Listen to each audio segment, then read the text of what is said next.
West Highland services originate from Glasgow's Queen Street station. In peak summer, the midday Fort William and Mallaig service consists of two Class 156 sprinters. Driver Alistair Easdale will take the train as far as Upper Tyndrum.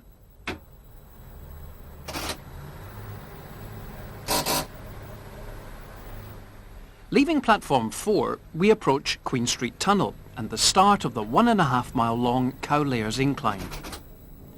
Trains were originally hauled up the 1 in 45 gradient by rope from stationary steam engines.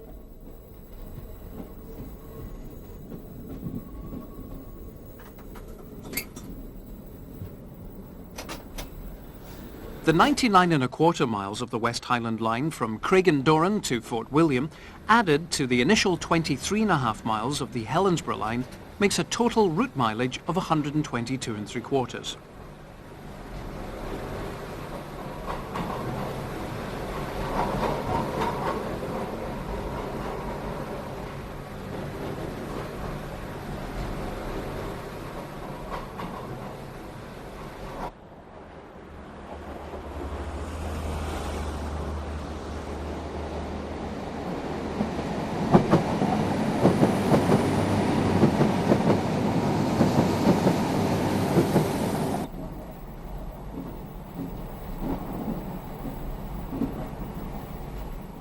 Cumbernauld services change tracks here to gain access to the Springburn line via the newly installed Cowlairs Cord just beyond the top of the incline. The Edinburgh and Glasgow Railway opened the Queen Street terminus in 1842. In 1865 they amalgamated with the North British Railway, and at the top of the incline the NBR established their workshops at Cowlairs.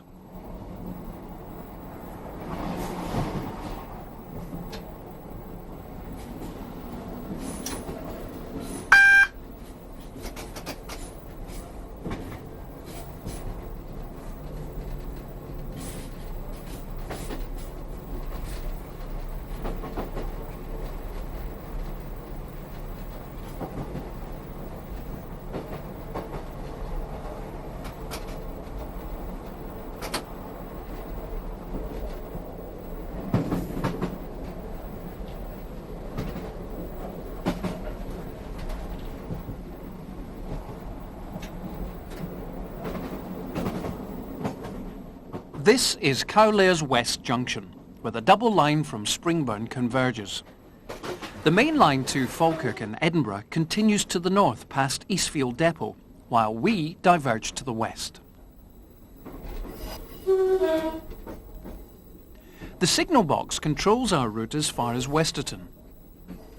The other side of the triangle is called Cowlairs North Junction.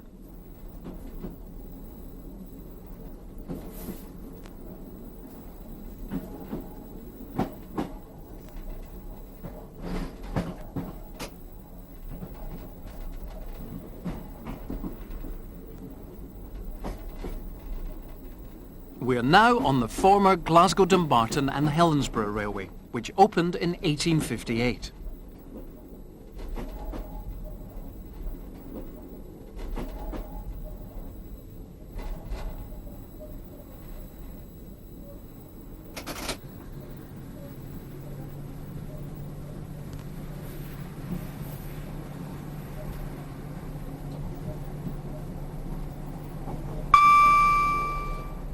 There are no intermediate stations on this stretch of line between Cowlairs and Westerton. Postle Park, just here, closed back in 1917.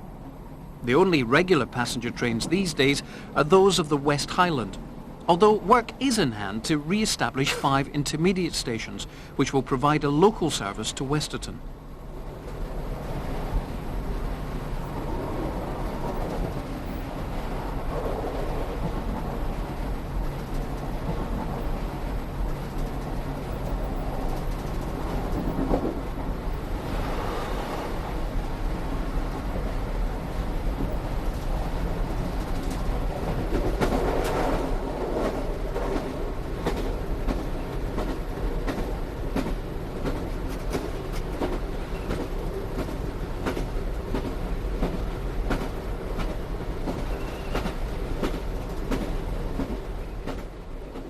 The old stone abutments belonged to the late Caledonian Railway's Maryhill line, which succumbed to closure in the Beeching era.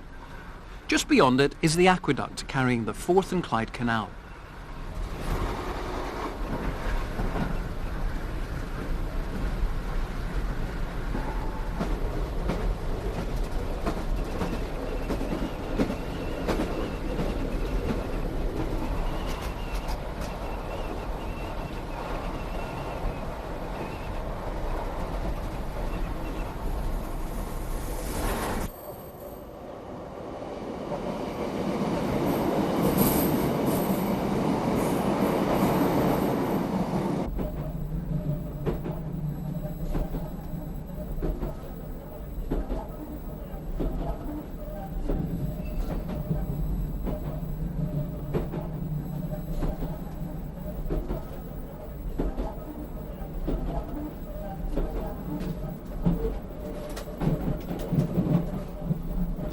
This is Knightswood North Junction, where we join the Strathclyde Electric Line from Glasgow Central and Queen Street low-level stations via Anniesland.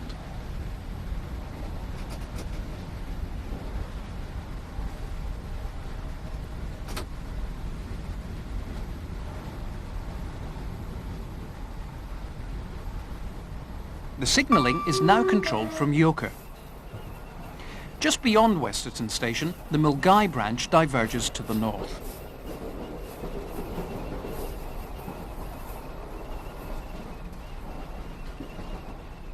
The Glasgow Electrics were first introduced in November 1960, but mounting electrical problems came to a head just 6 weeks later when a transformer exploded on board one of the new Blue trains at Renton. 7 passengers and a guard were injured, and the electrics were withdrawn immediately. A steam service had to be hastily reintroduced on the Airdrie to Helensburgh and associated branches, necessitating the reopening and restocking of steam sheds, etc. This reduced service ran for a full 10 months while the problems were ironed out.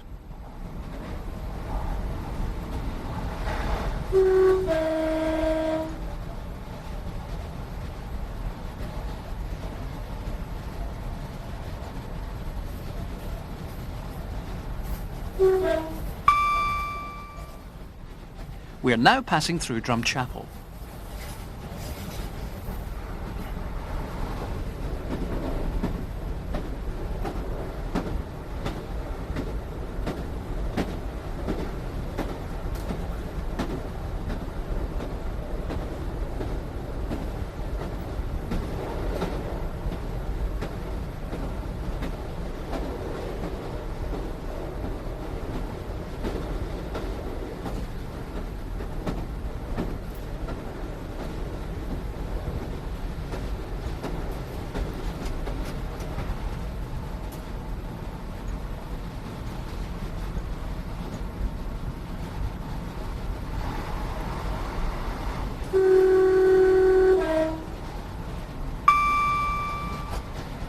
This is Drumrye.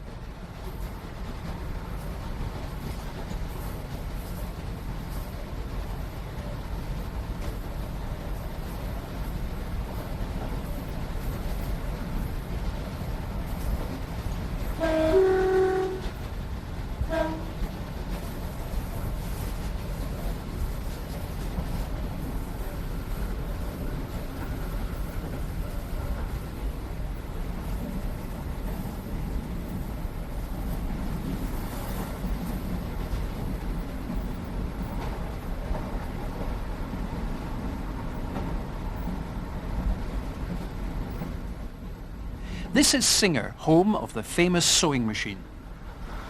The New Jersey-based company established its factory here in 1883. It occupied 46 acres of land on the southern side of the line, and to cater for the large workforce, the station once had as many as 6 platforms.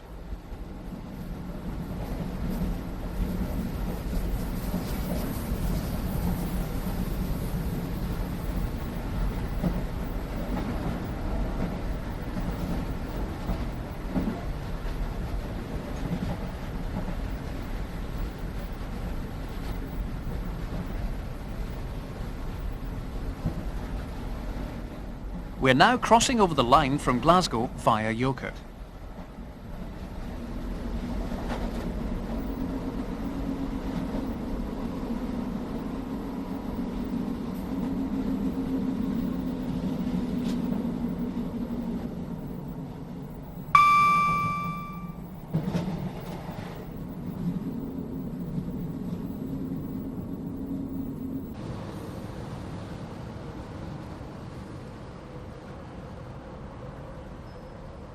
Dalmuir, our first station stop. The 5-platform station is under reconstruction with the building of a new booking office. The Yoker route, which passed beneath us just before Dalmuir, now joins from the right.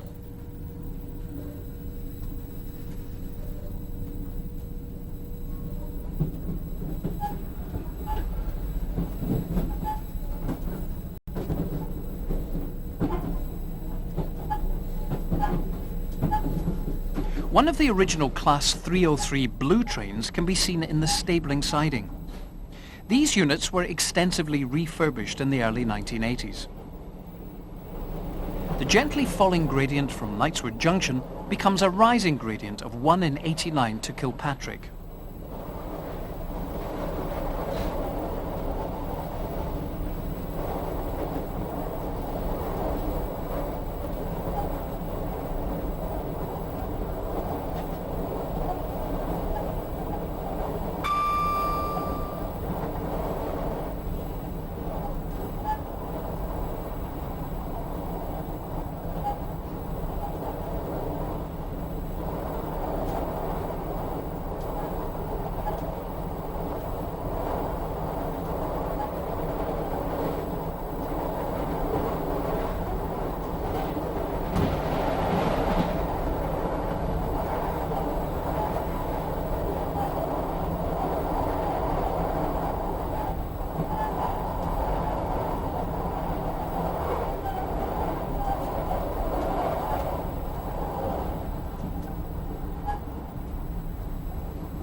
This is Kilpatrick Station.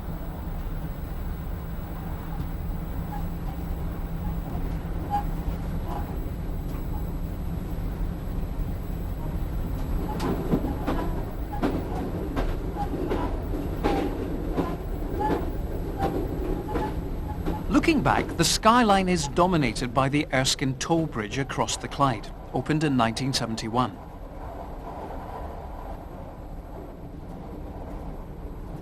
The second of the two approaching overbridges used to carry the Caledonian Dumbarton branch.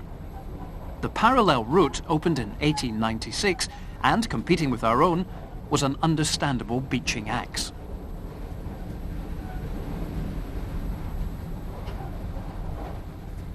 This is Bowling Station, right alongside the Clyde, and immortalised on canvas by Terence Cuneo. From here to Dalriach, the history of the actual path we're taking is quite complex. From the start, Helensburgh trains had running powers over tracks that already existed. This was the Caledonian and Dumbartonshire Railway, which ran from a pier at Bowling to another at Ballach at the southern end of Loch Lomond. The 8.5-mile single line had opened in isolation back in 1850. The former NBR route continues beyond the somewhat rocky junction past the Esso oil terminal. We now join the old Caledonian formation, a short link being brought into use at the time of electrification.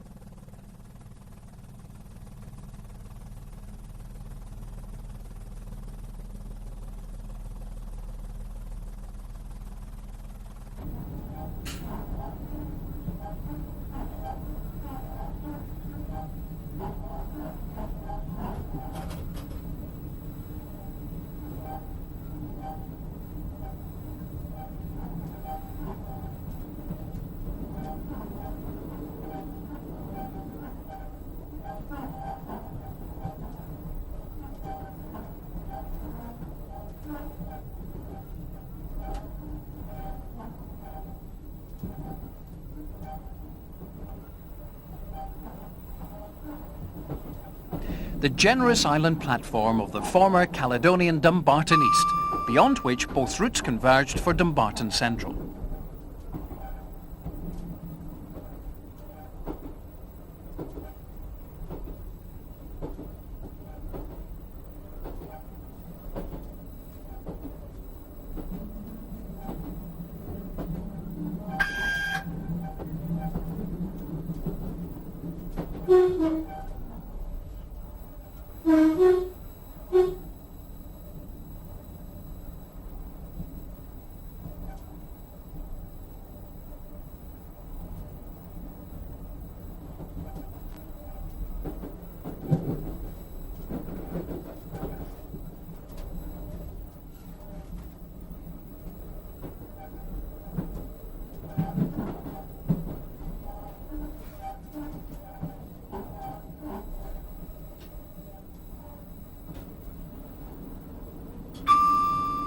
Dumbarton Central is 16.5 miles from Glasgow and still boasts a substantial station.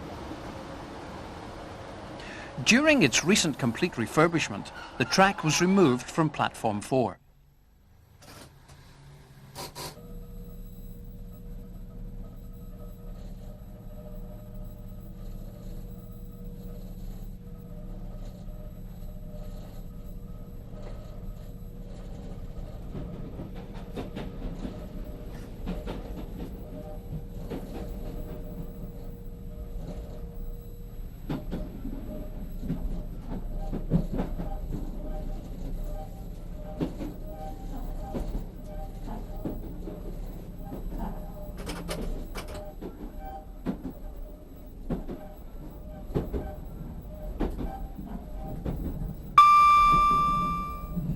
Just a quarter of a mile beyond Dumbarton Central, on the other side of the River Leven, is Dalriach. Here's the junction with the Balloch branch. The 3 3/4 mile line became jointly run by the Caledonian and North British. The North British in particular had a considerable stake in this popular tourist area, having taken control of the Loch Lomond steamships which plied from Balloch Pier. In recent years, the line has been cut back to Balloch Town. Dalriach Tunnels, 2 separate bores because the Helensburgh branch was originally single.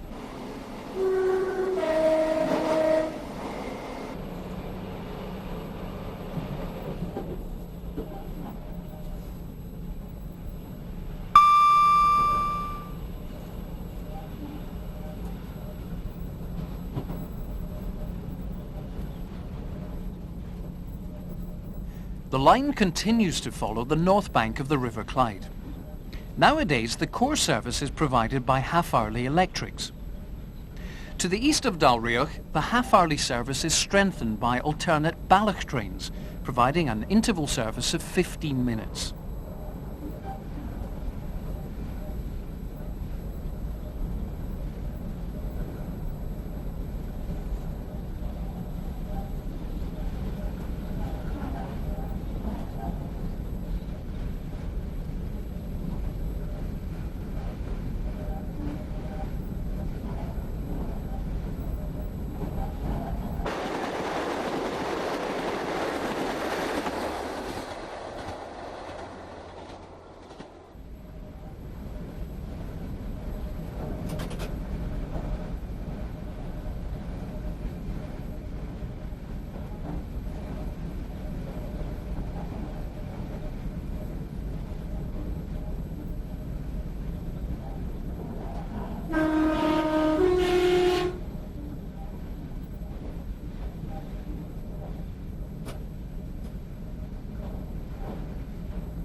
This is Cardross.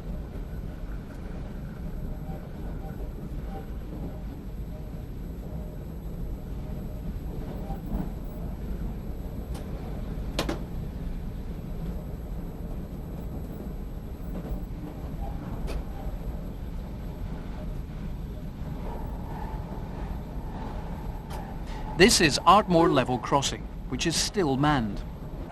On the opposite bank of the Clyde lies Port Glasgow to the east and Greenock to the west.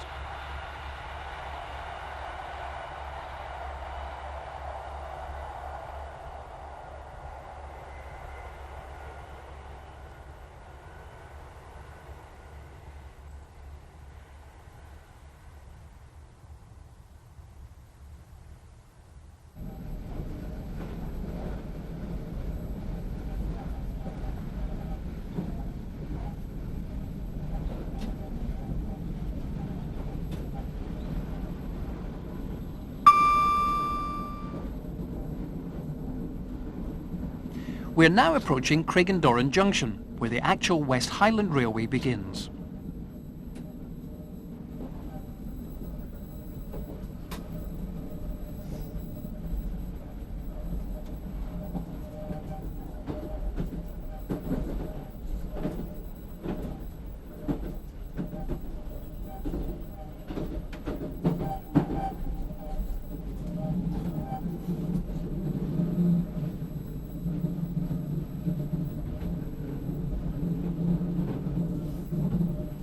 "23.5 miles from Glasgow, the line to Helensburgh Central becomes a single track.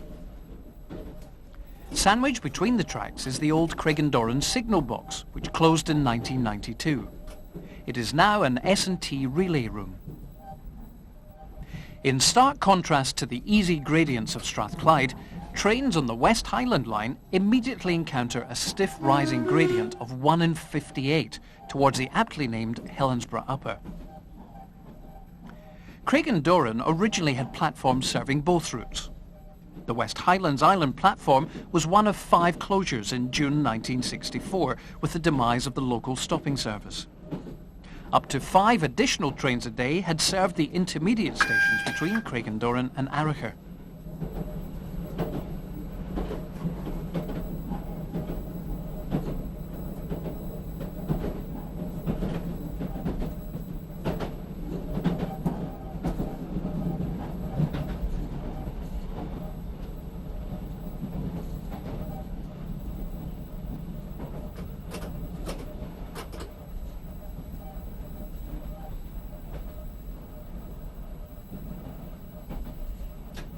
The station can only be approached on foot, the access, as original, being from the main road above.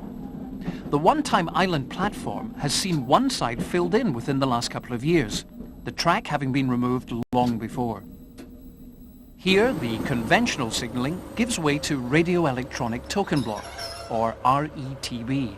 7312 of Helensburgh, Gaelic token on display. Wish permission to proceed over.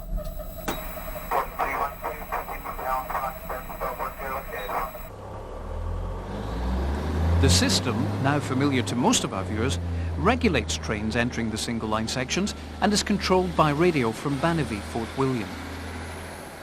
We now have the token displayed in the cab and permission to proceed to Gairloch Head.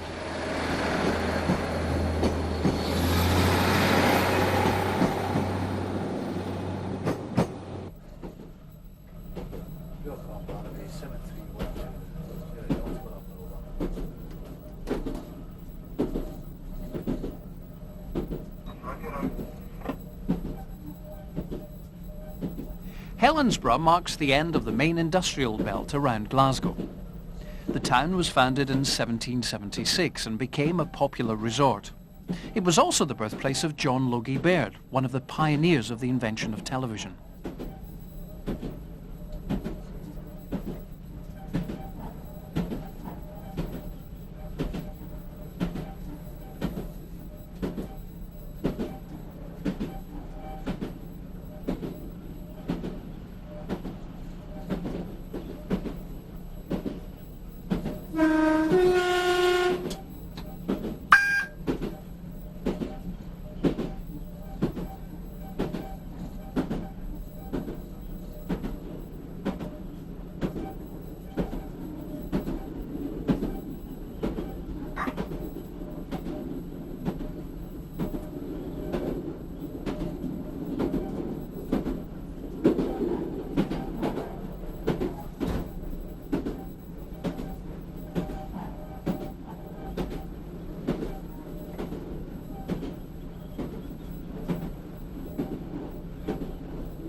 In steam days, the fireman could relax between here and Gairloch Head. The rising gradient temporarily becomes a falling one, as the line follows the contours above Gairloch.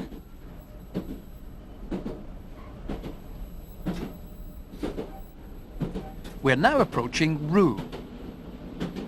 Rue, until 1924 called Row, typifies the reason for failure of the local services. The station's location is high up on the very northern fringe of the town. It was easier for travellers to Glasgow to catch the steamship to Helensburgh Central. The two-platform layout was quite exceptional for the West Highland. There were no other stations like it as far as Tulloch to the north of Rannoch Moor. The rest all had island platforms. In fact, the second platform was only added with the need for an additional passing place in 1931. Nature has reclaimed the site of Faslane Junction, opened in 1941. The overgrown wartime concrete platform can just be seen to the right. The 2-mile-long branch ran alongside the main line for a half-mile or so, dropping away before striking out towards the naval base at the head of Gairloch. Today, no longer rail-connected, the base houses part of Britain's nuclear deterrent fleet.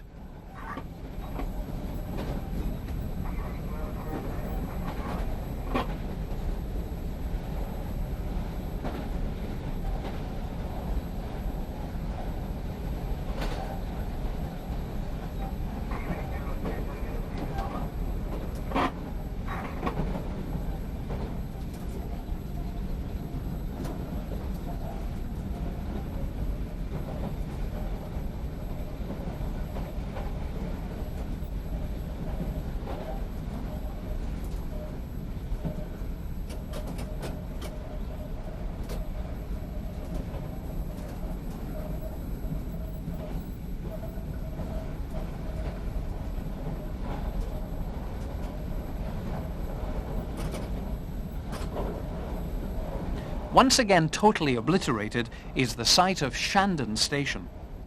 About the only signs are a pile of bricks on the left and the double-width overbridge.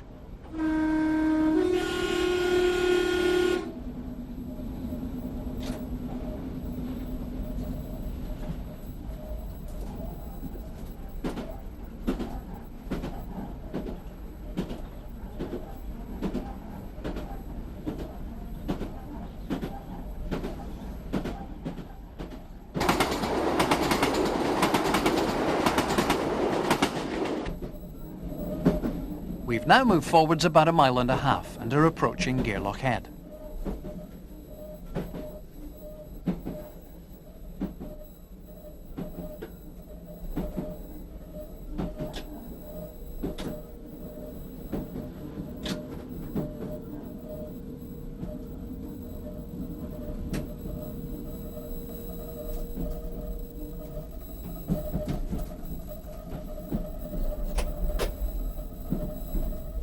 Here we can see for the first time the classic West Highland station, the subway leading from the steep village road, the distinctive Swiss chalet-style buildings and island platform, complete with typical signal box.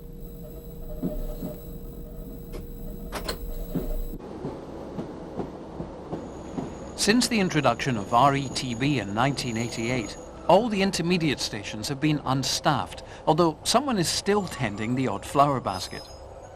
A small concrete goods shed and loading platform conjures up an image of busier times.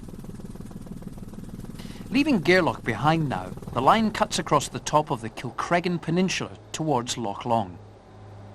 The line now rises steeply for the next 5.5 miles on gradients varying between 1 in 50 and 1 in 120.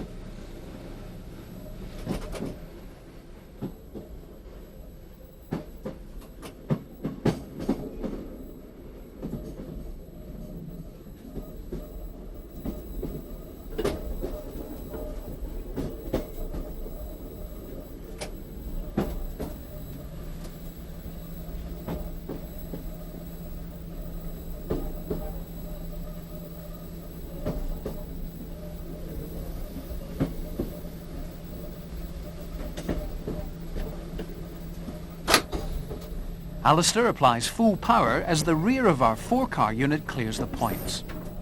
The blue sign to our left is the loop clear indicator. The speed signs have MU for multiple unit. The Sprinter's lower axle weight allows a considerable speed concession over locomotives, usually Class 37s. Welcome, Lanaway, 7312. So Gairloch Head over.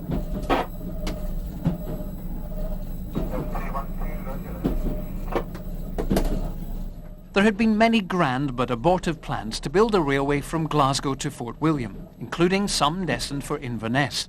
But the Act for the West Highland Railway was the one that was actually passed by Parliament on the 12th of August 1889. The ceremonial opening took place exactly 5 years later in 1894.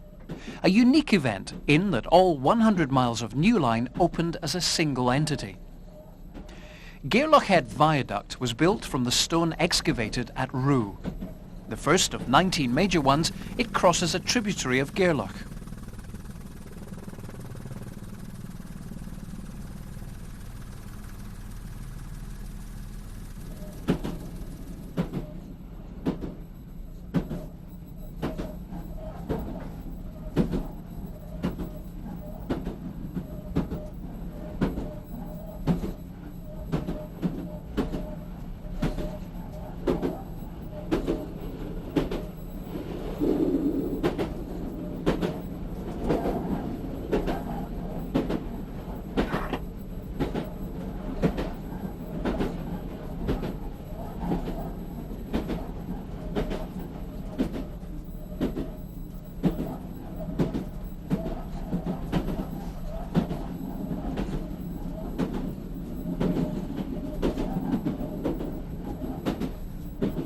This is the old Whistlefield station.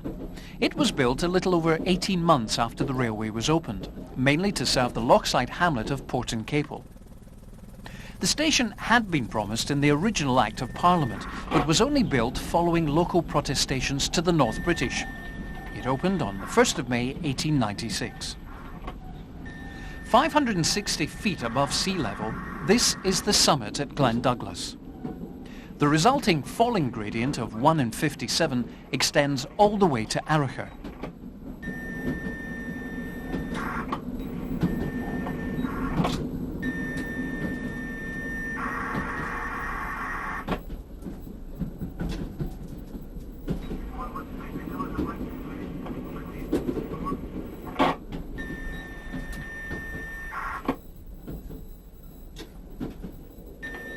A feature of the West Highland was the need to establish passing places in the middle of long sections, some of which were in lonely, isolated places. Glen Douglas was one such spot. A loop, platform and signal box were built here, along with a small cottage to house the signalman and his family. It was quite common for both husband and wife to be fully trained, so that between them they could cover all shifts. This is a restricted area used by the military since the Second World War. The sidings are similarly owned by the Ministry of Defence.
The landmass narrows to a width of just 1¼ miles, separating Loch Long from Loch Lomond.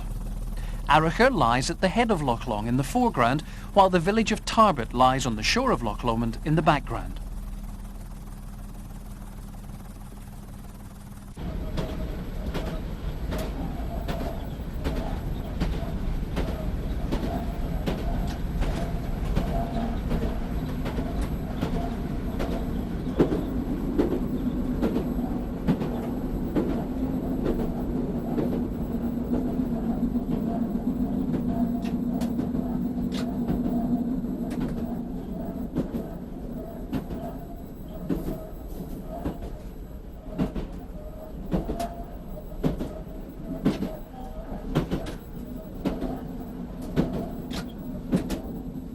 Dozens of small bridges carry the line over mountain streams, the dry beds of which become torrents each winter.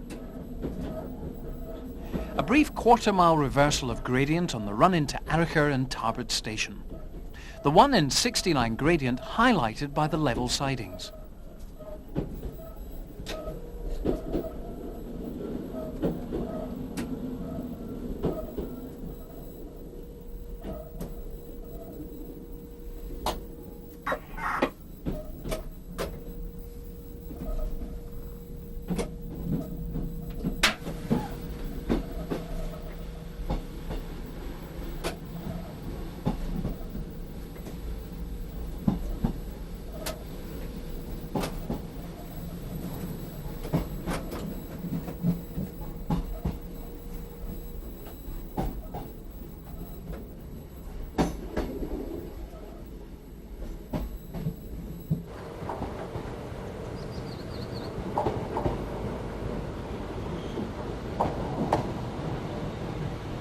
The West Highland serves the two villages by means of one station, the location of which slightly favours Tarbert. Out alongside Loch Lomond, the largest inland loch in the land, the line now meanders through a dense forest of birch trees, economically hugging the hillside contours. The mass of Ben Vorlich with a peak of 3,094 feet.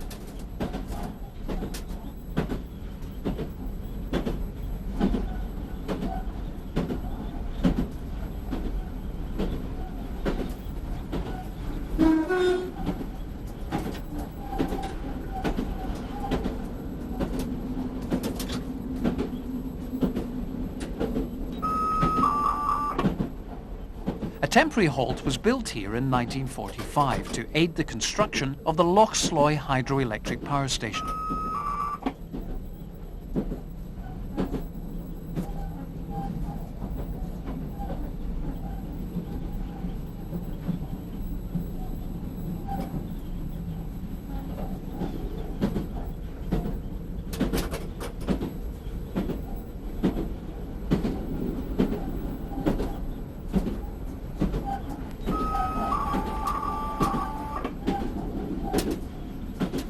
Crossing the short steel girder bridge, passengers get a brief glimpse of the massive pipes that carry the water down the hillside to the turbine house. Craigenarden Viaduct is quite exceptional. To blend in with the landscape around Loch Lomond, it was built with 8 arches and grand castellated parapets.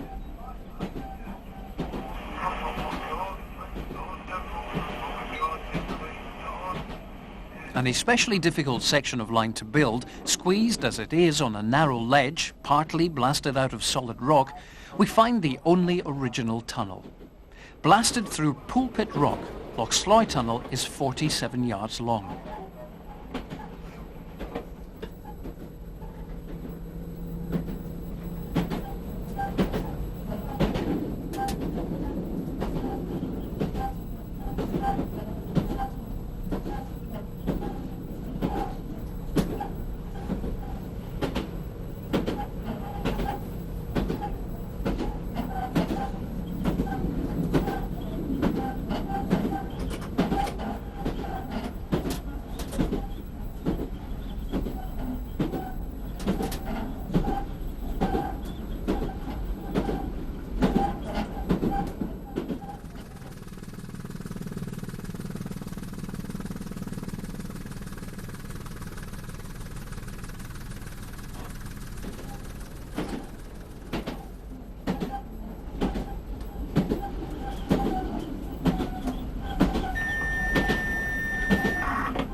The railway drops down alongside the road at Ardlui on a 1 in 66 gradient.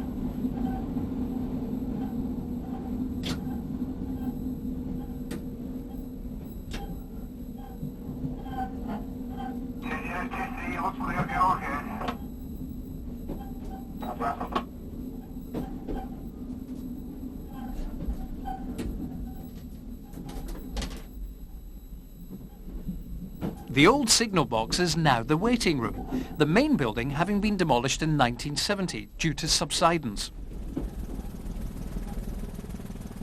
The hamlet stands at the head of the 21-mile-long loch. A small marina has been built alongside the Ardlui Hotel. The old goods yard is still in use by the Permanent Way Department.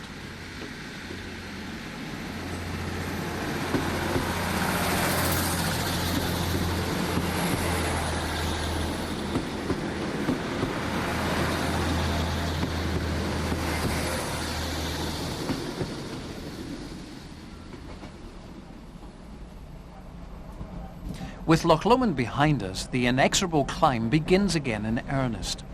This will take us all the way to Crean Larach on a ruling gradient of 1 in 60.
Duas Viaduct stands 80 feet high and has a centre span 118 feet long.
We now pass beneath an upgraded section of the A82, the road that parallels the railway from Tarbert to Bridge of Orchy.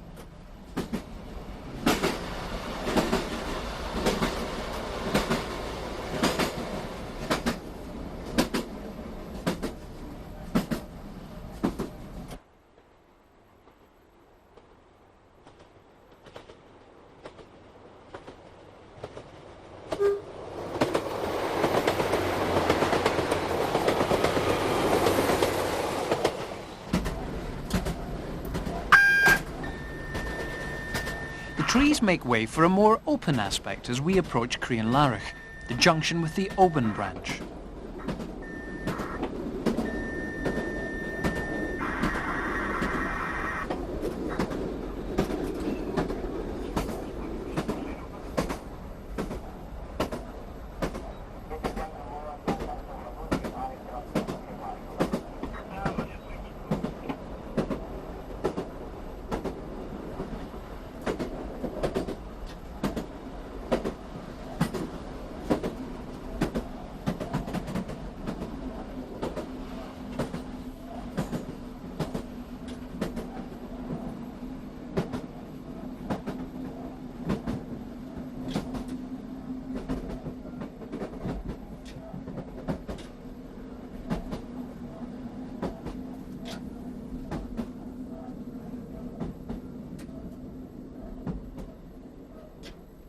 The old steam shed still survives to house engineers on track machines. It was here, 59¾ miles from Glasgow, before the introduction of restaurant cars, that trains used to take an extended break to allow passengers to take refreshments. Sadly, in 1962, the original buildings were gutted by fire, but the replacement still houses a privately run tea room. The normal timetable sees the 4-car sprinters divide here, with one half going to Oban.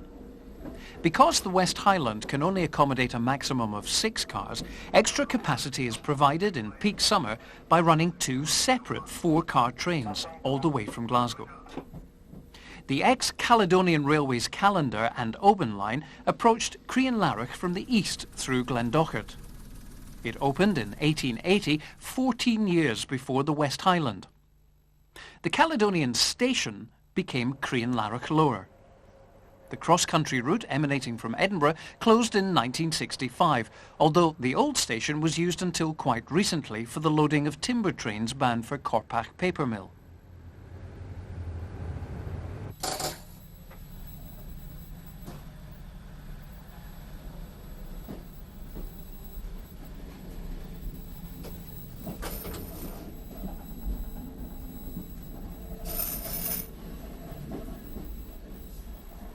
Oban trains used the spur, which was built in 1897, linking the 2 lines.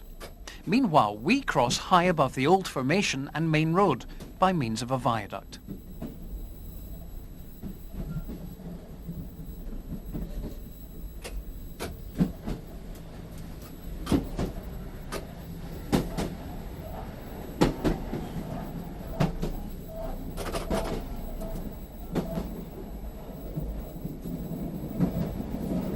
A second viaduct crosses the River Fillen.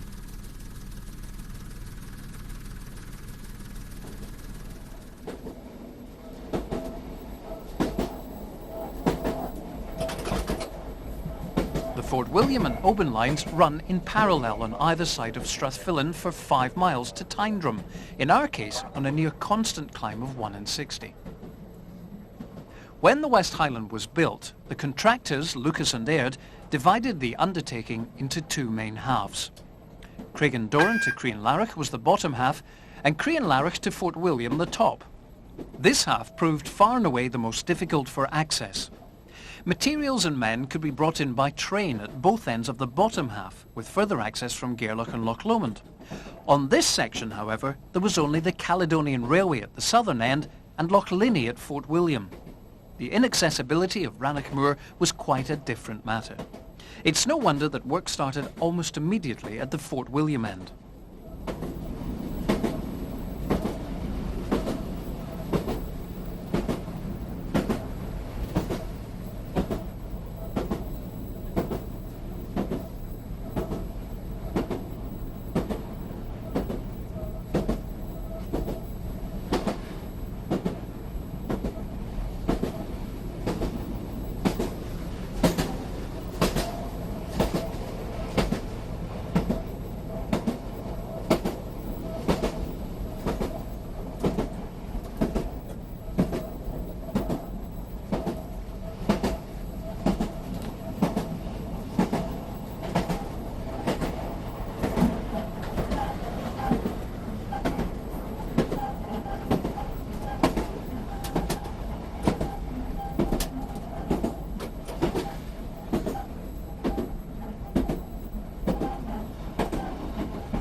This is the viaduct over Glenaclachan, the main span of which is 95 feet long.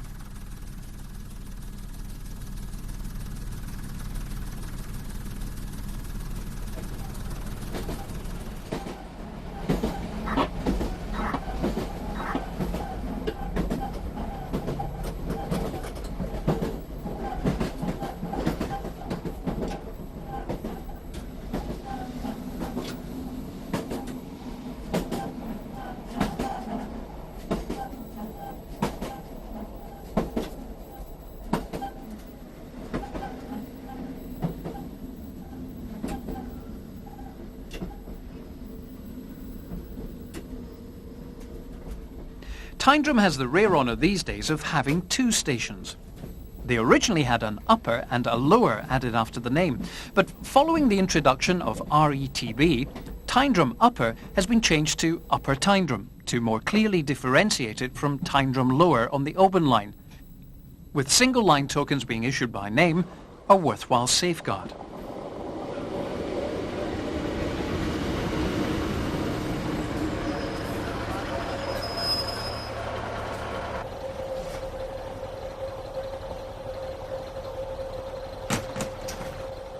Here we change crews with the up train, and Fort William driver Paul MacLeod takes over. Welcome Banbury 7312, now the Upper Tyndrum Bridge on display over.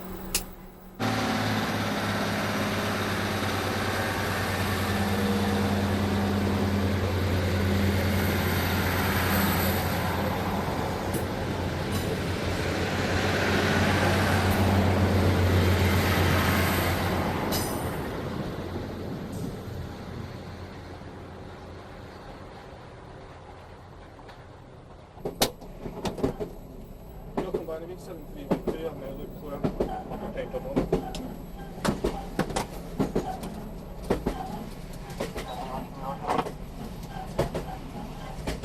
As we head north, the Caledonian line turns to the west through Glenlochy towards Oban, 36 miles on.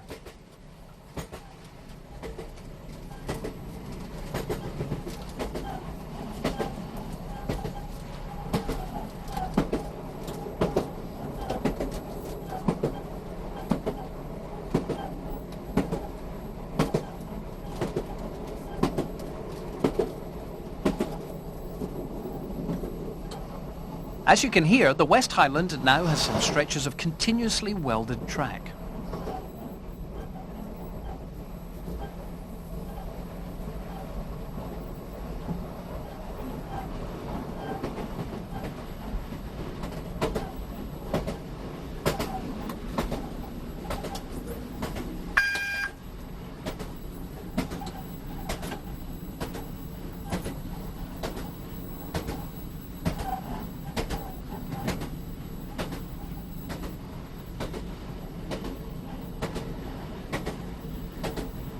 No prizes for spotting Tyndrum Summit, 1,024 feet above sea level.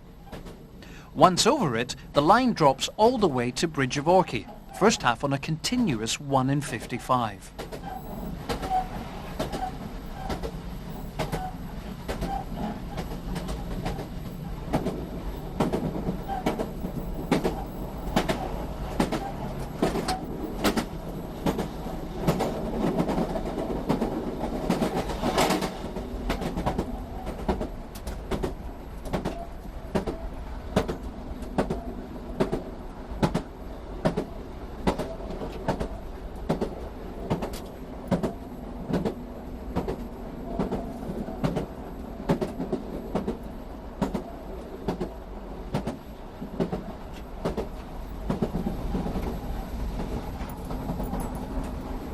We're now in Argyllshire, perched on a high ledge overlooking Glenoch, the view spanning a wide panorama stretching all the way to Bridge of Orchy.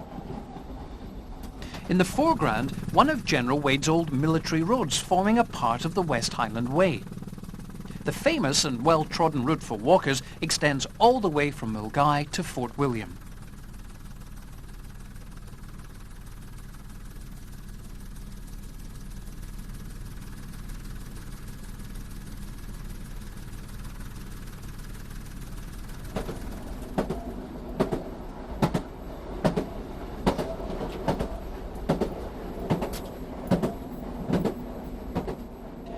Now we encounter one of the classic features of the West Highland Railway, the horseshoe curve. The builders of the line were faced with a half-mile chasm where three mountains juggle for dominance. The prohibitive expense of bridging the gap with a viaduct forced the engineers to follow the contours of the three mountainsides on a mile-long deviation, the two glens between them being spanned by curved viaducts. The first of 5 spans crosses Glen Coryllan. The second, the larger of the two with 9 spans, is across Glen Och.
The line is dwarfed by the 2,897-foot peak of Ben Chaistel.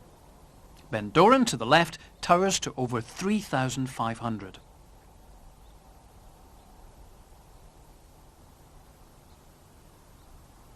There are at least 2 daily freight trains in each direction, plus the overnight sleeper from Euston.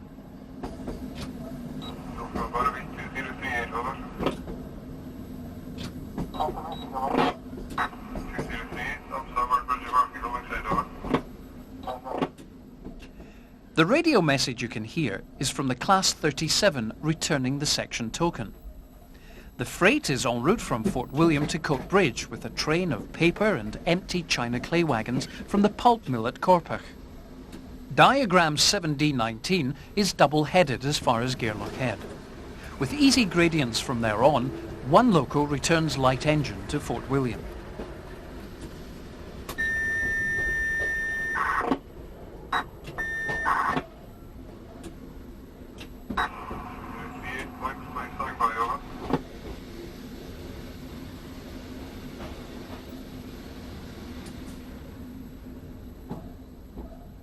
The Rannoch token, once returned, is reissued to us.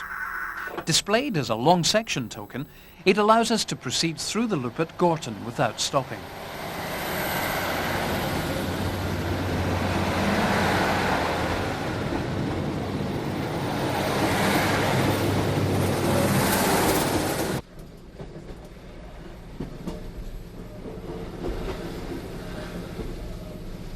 Bridge of Orkney marked the boundary of civilization when the line was built. Even today, there is only a handful of houses and a hotel. The bridge was on the old military road where it crossed the River Orkney. The railway begins to climb again, mostly at 1 in 66.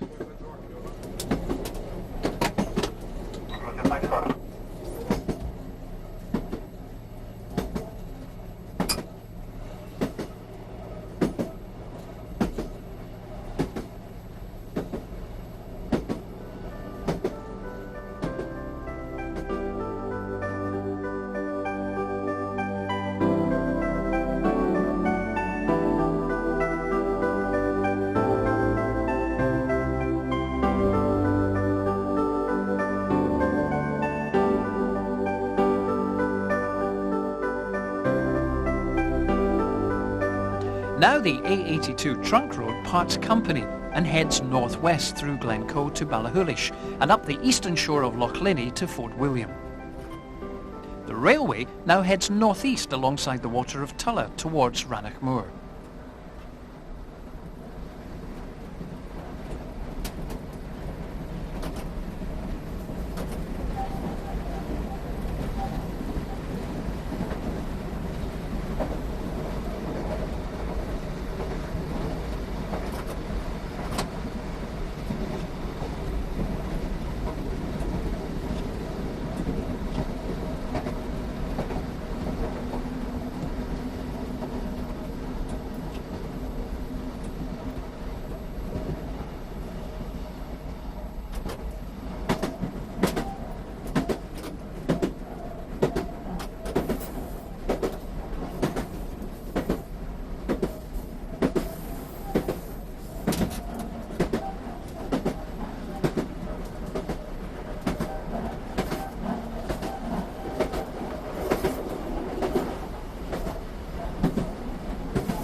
Line-side houses were originally found every 3 or 4 miles apart. The ganger and his family lived above the shop in these remote parts. He was responsible for the upkeep of that particular section of track. Most of the necessities of life had to be brought in by train.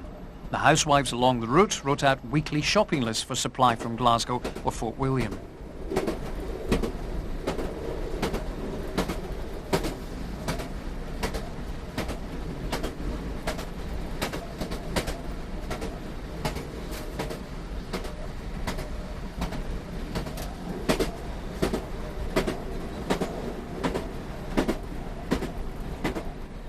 The pile of rubble to our right, just before the modern lineside hut, was where 57 House Gorton once stood.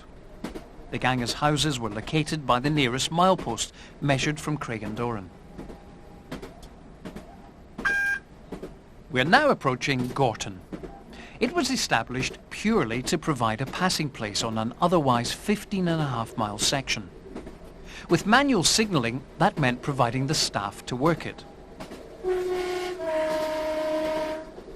Surviving until 1968, the signal box stood on an island platform, and as at Glendouglas, attached to it was a small house. Providing full-time education for the children of railway families always proved difficult. A school was provided at Rannoch, but by 1938, the single classroom was overcrowded, with 20 to 25 pupils attending, 11 of whom came from Gorton. The novel answer lay in an old coach body which was placed on Gorton platform. Equipped with a paraffin stove and lighting, desks and chairs, it became Britain's remotest schoolhouse.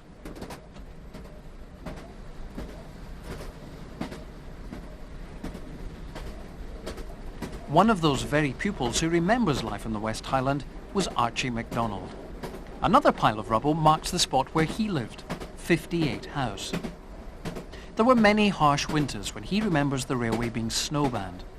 Oh yes, it brings to mind one incident I had when my father was clearing the snow down at Glendouglas with a gang, and we kept goats for milking, and it was up to me to clear the pathway because of this blizzard that had come overnight, and I'd got 3/4 of the pathway done when this steam engine with a snowplough in front came along, covered the path up, and me as well. So I didn't think it was a very amusing at the time. Rannoch Hotel appears in the distance. The tiny community lies at the end of a 16-mile-long road from Kinlochrannoch. Incidentally, Archie used to share the 2-roomed house with his mother and father, 2 assistant gangers and 4 brothers and sisters.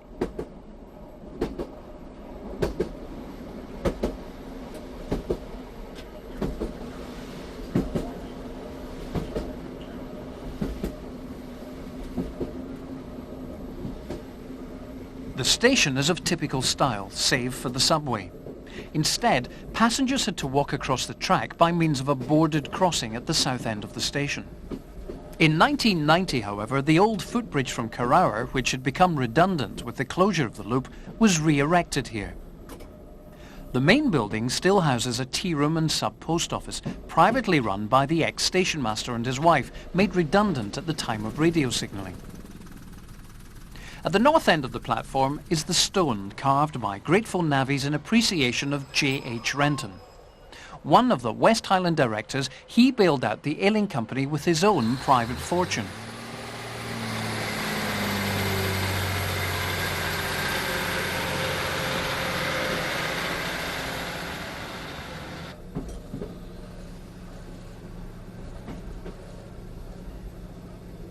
Just to the north of Rannoch Station can be found one of the causes of the company's problems. A 1,000-foot wide depression required the building of a high embankment and the line's largest and most expensive viaduct. Rannoch Viaduct has 9 spans, is 684 foot long and 50 foot high.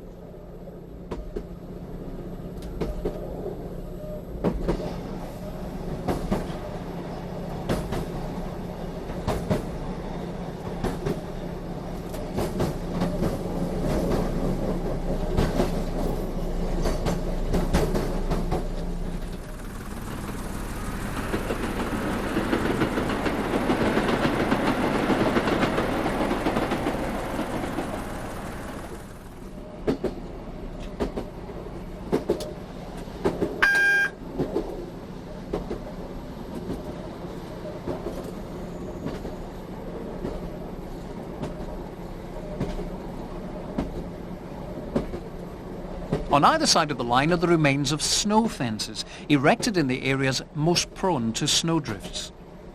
The very first winter, 1895, had proved to be one of the worst in living memory, and the route across the moors became impassable for many weeks. This was the very worst spot of all, Cruach Cutting, and it resulted in this 200-yard-long snow shed. It's built out of corrugated iron and old rails.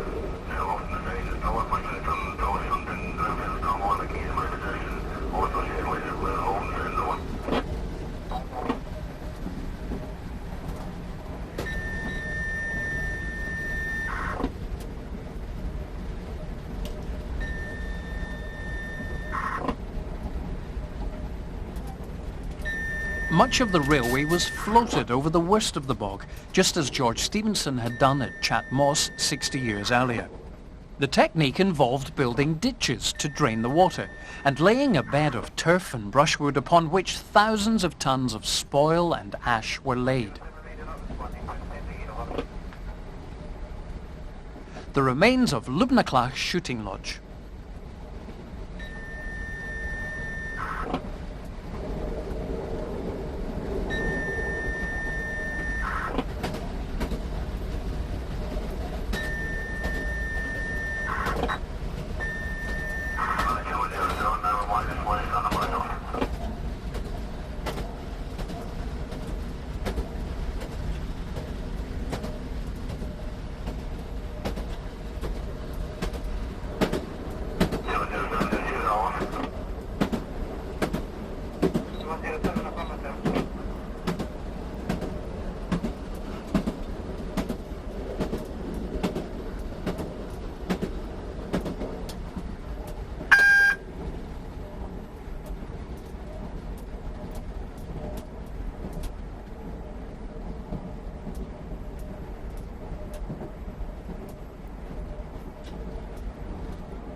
We now approach Carrower, lying in the midst of 20 square miles of moorland, Britain's remotest station.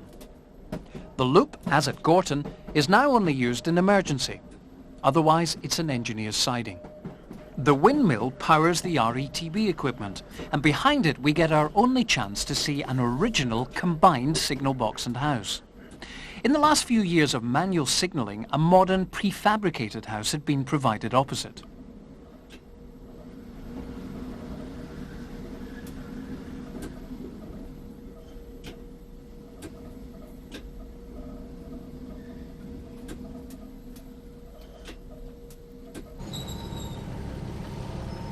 A mile to the east lies Loch Oshen, the highest of any size in Scotland.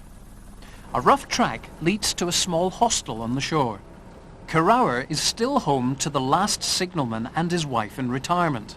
The original house on the platform is also now a hostel and refuge for hill walkers.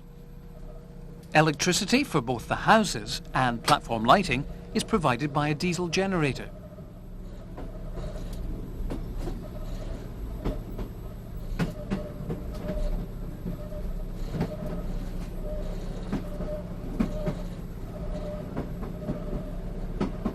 Now we pass the board denoting the summit of the line, 1,350 feet above sea level.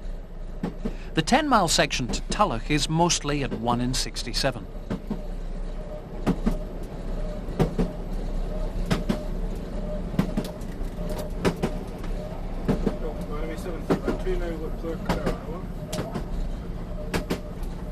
I asked Archie MacDonald if he'd enjoyed life on the railway. Oh, it was very good. as far as us children were concerned.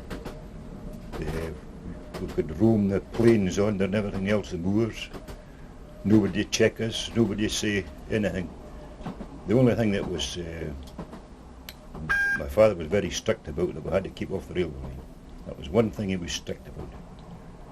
Otherwise we could go fishing and running about, except for the winter time. I remember one time there when my father was down in Douglas clearing the snow along with a gang, the Fort William gang. And the train, that was the goods train that was derailed, had whisky on board. So the men that was in the Fort William end, they wanted to broach the whisky wagon to keep themselves warm. But the inspector in charge of the Fort William gang says, no, you can't, that's stealing. So they carried on digging, and by the time they got to the other end, when they dug through to the Glasgow men were lying there out for the count, happy as a wee mouse in a rug, full of the whisky.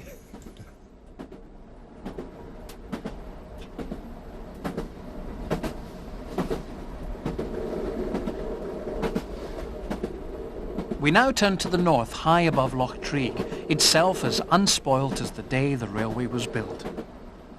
The line hugs the eastern bank of Loch Treig for 5 miles, dropping over 260 feet in the process.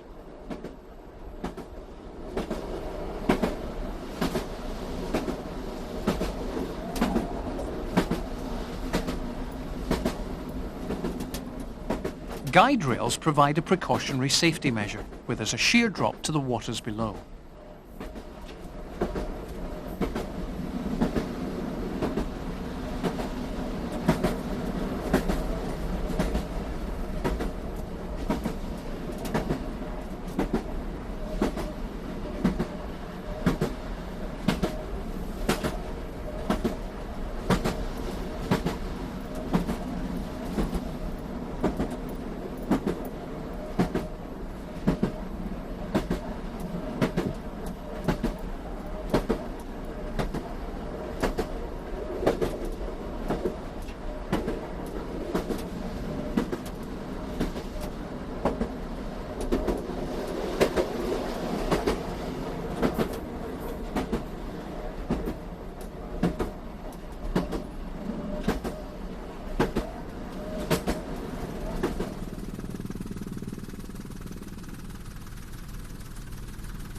One major change to Loch Treig over the years has been its use as a reservoir in the Lochaber hydroelectric power scheme.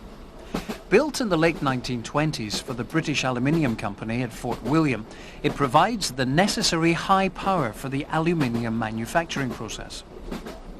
Pipes carry the water right through the heart of the Ben Nevis mountain range to the works where the electricity is generated. An extensive narrow-gauge railway was built to aid the construction of the massive undertaking. As the water level rose by some 33 feet, submerging the original course of the West Highland Railway, a deviation was built involving this short tunnel.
The line now crosses the temporarily dry bed of the River Speen and, in so doing, turns to the west.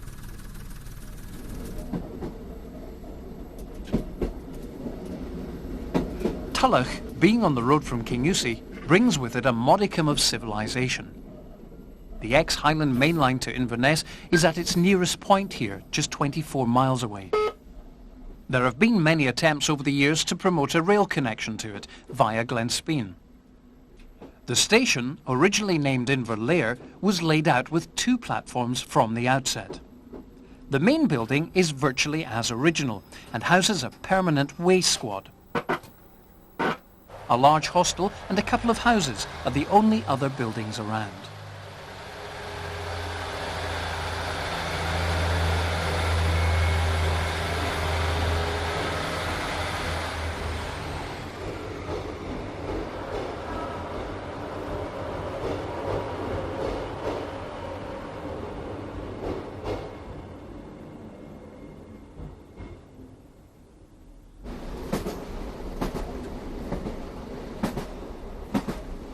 We now follow the course of the River Speen, the line descending on varying gradients.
The guide rail checks the train as we traverse the ledge perched precariously above Monessie Gorge.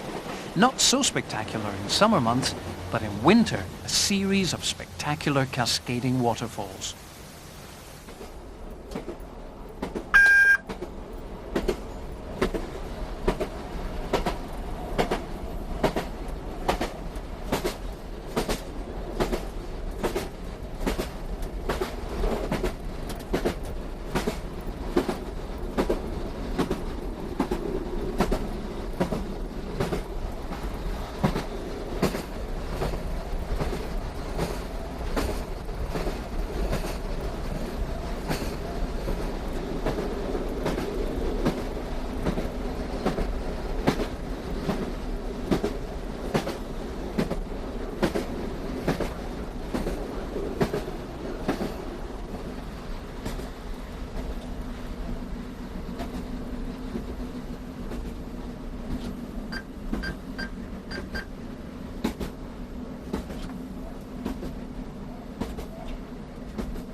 This is Roy Bridge, named after the River Roy. The overgrown second platform face, the telltale sign of a loop, long since removed.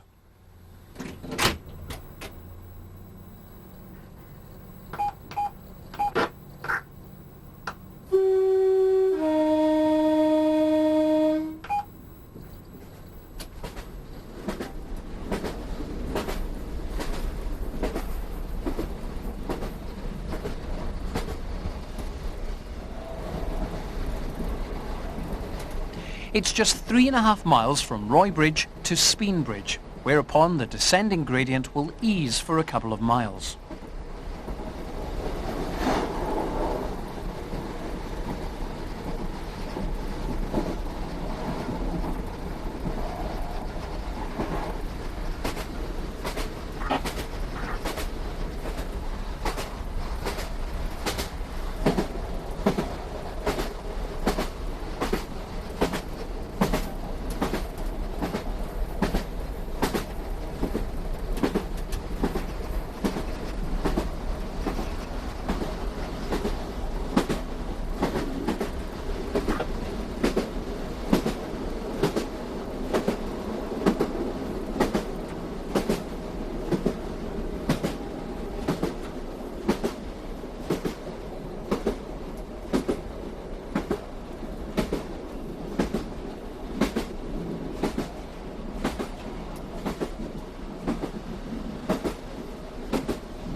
The second and final time we crossed the River Speen. It now meanders off to the north, towards Loch Lochy, the 9-mile-long loch which forms part of the Great Glen, stretching all the way from Fort William to Inverness by Glenmore.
Speen Bridge, with its modernist-style signal box, was substantially rebuilt after the Second World War. The main building currently houses a high-class restaurant. It was from here that the Fort Augustus line once ran. The railway's short and checkered life began as late in the railway age as 1903. It was such a white elephant that passenger services ran for less than 30 years. The bay platform and old booking office still survive.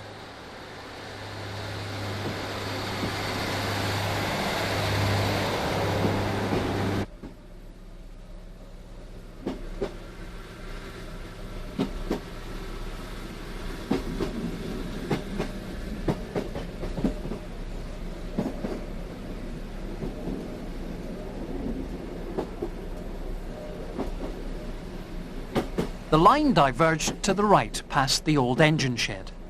The small company certainly had aspirations on Inverness, but never made it. The 24-mile line had a resurgence of freight traffic during the Second World War, but closed at the end of 1946 and was lifted soon afterwards.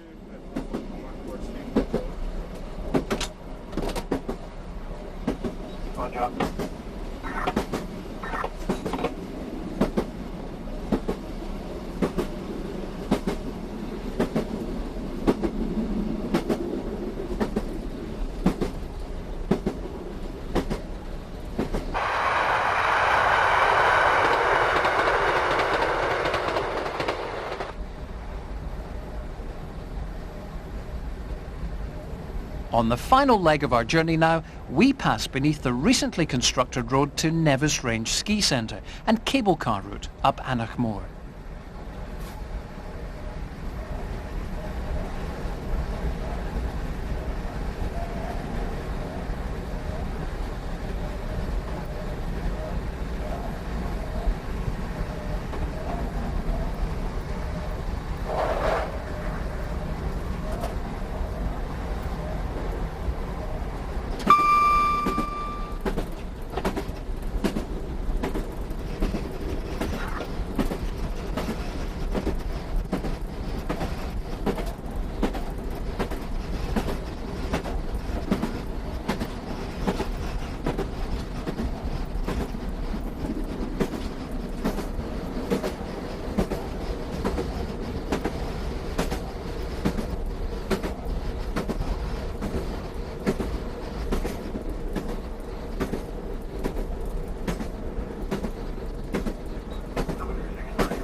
The real signals belonging to Fort William Junction signal box.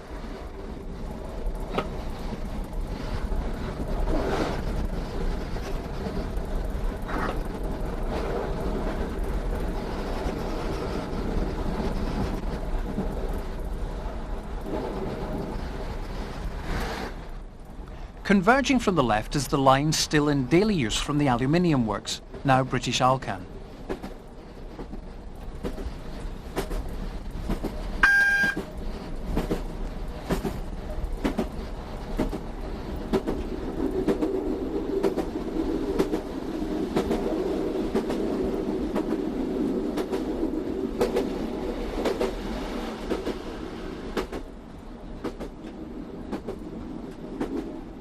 And of course, joining at the recently renamed Fort William Junction is the Mallig line, on which a little over a mile and a half away is the radio signalling centre at Banavie. The overbridge used to carry the British Aluminium Company's narrow gauge railway to the pier on Loch Linney. Just beyond it is a disused oil terminal.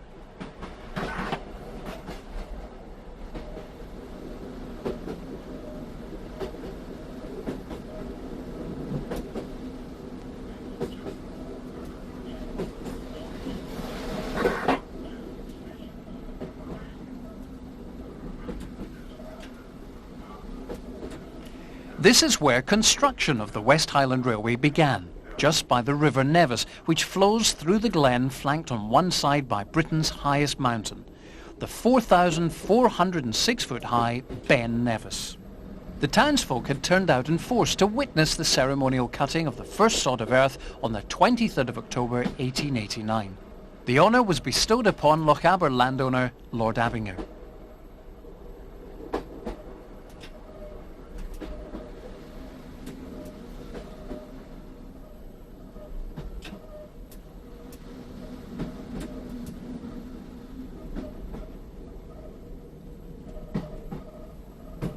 .122¾ miles from Glasgow, Fort William Station is now in sight. The stock for the overnight Euston sleepers stands in the motor rail siding.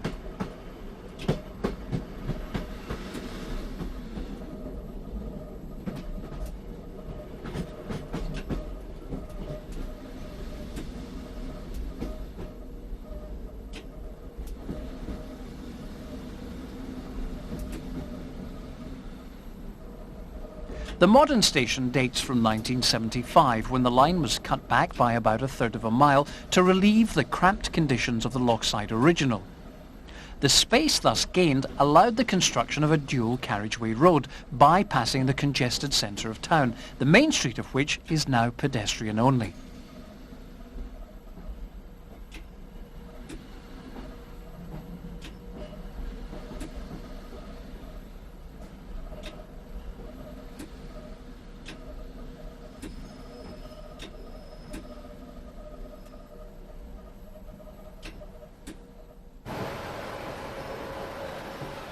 Our sprinter will be turned around within 8 minutes, in readiness for the 41.5 mile continuation of its diagram to Mallig.